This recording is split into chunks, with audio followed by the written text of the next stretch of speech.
সালাম সালাম হাজার সালাম সকল শহীদ স্মরণে আমার হৃদয় রেখে যেতে চাই তাদের স্মৃতির চরণে। আসসালামু আলাইকুম, স্বাগত জানাচ্ছি ইউটিউব চ্যানেল আমি তুমি ও আমরা ফেসবুক এবং ফেসবুক পেজ তথ্যচিত্র থেকে। আজ আমি উপস্থিত হয়েছি জাতীয় স্মৃতিসৌধ সাভারে।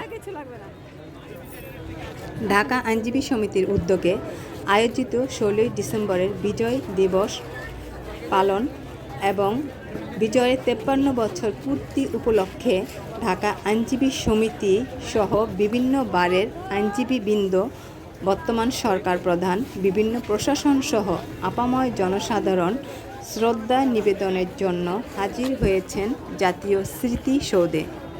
ভোর 5টা থেকে শুরু হয়েছে শ্রদ্ধা জ্ঞাপন স্মৃতিসৌধের বেদিতে। ঢোকার গেটের সামনে শহীদদের বিভিন্ন চিত্র অঙ্কিত আছে দেয়ালে। হাঁটতে হাঁটতে আমরা স্মৃতিসৌধের ভিতরে গেলাম। ছোট ছেলে আইসক্রিম খেতে চাইলো, কিনে দিলাম। শহীদ বেদিতে ফুল অর্পণের পরে বর্তমান ঢাকা আইনজীবী সমিতির অ্যাডহক কমিটির নেতৃবৃন্দ সহ সকল আইনজীবীগণ ফিরে আসছেন পরবর্তী গন্তব্যে পৌঁছানোর জন্য নির্দিষ্ট গাড়িতে।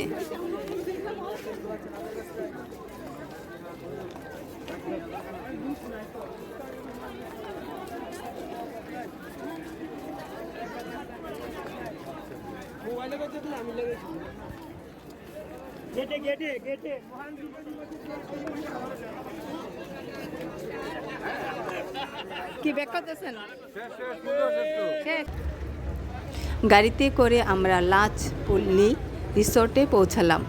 সেখানে পূর্ব থেকেই দুপুরের খাবারের আয়োজন করা হয়েছে।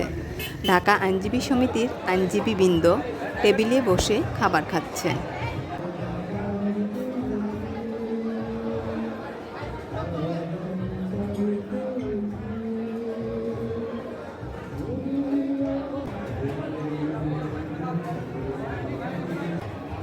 খাবার পর আয়োজন করা হয়েছে এক সাংস্কৃতিক অনুষ্ঠানের।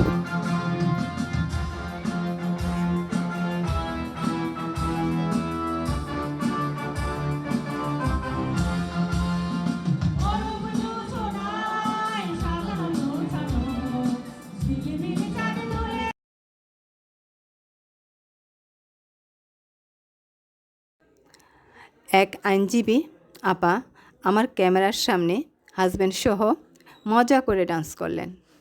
আমি ঘুরে ঘুরে ভিডিও করছি। সহযোগী ঢাকা আইনজীবী সমিতিতে চোর বাটপার ভোট চোর সেই আওয়ামী লীগের দোসর আইনজীবীরা আমাদেরকে এই অনুষ্ঠানে আসতে দেয় নাই। আজকে মহান রব্বুল আল্লাহ তাআলার শুকরিয়া আদায় করেছি। এই 24শে ছাত্র জনতার শহীদের রক্তের কারণে তাদেরকে স্মরণ করে তাদের জন্য দোয়া করে আল্লাহ যেন তাদেরকে বেহেশতে নসিব করে। তাদের রক্তের বিনিময়ে আজকে আমরা এই মুক্ত অঙ্গনে, এই মুক্ত বাতাসে আজকে আমরা সেই জিয়াউর রহমানের পছন্দের গান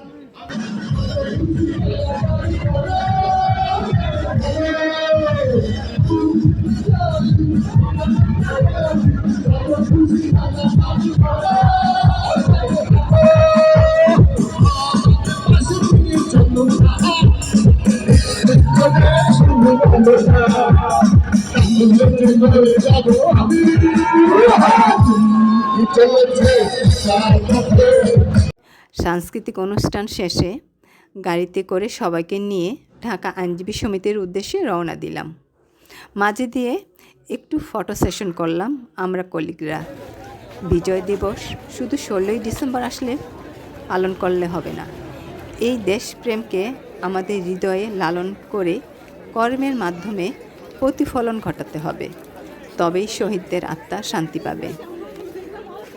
আল্লাহ হাফেজ, দেখা হবে নতুন কোনো ভিডিওতে।